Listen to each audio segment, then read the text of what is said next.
Another knife off the streets, found in a stop and search in North London. Some 40 fatal stabbings so far this year. Now police in the 7 most affected areas are being given a search power banned when Theresa May was Home Secretary. The whole government agree that stop and search is a vital power.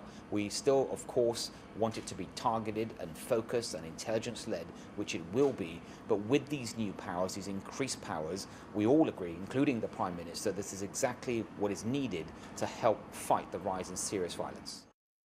Knife crime fell after 2011, but it's been rising for almost 5 years.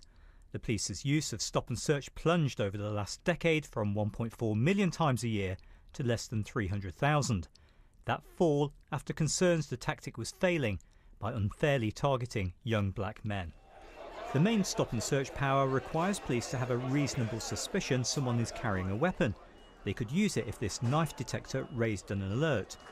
Today's changes mean police inspectors, rather than their seniors, can authorise anyone to be searched in an area where they believe violence may, rather than will, occur. Police hope the return of this strategy will help them respond more quickly. While there's no proof of a direct link between the rate of knife crime and the use of stop and search, many police officers believe it deters people from carrying blades. They think twice about being stopped and the risk of prison. But critics say it's still intrusive, and any increased use will be highly controversial. Too many of my experiences and stories I've heard has been very unpleasant, which leads to building a lot of tension between police and the young people, to the point where you have young innocent civilians running away from police just to avoid being stopped and searched. Police chiefs say they're listening to concerns about how they use their powers.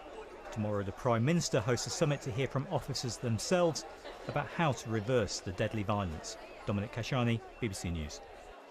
Nathaniel James is a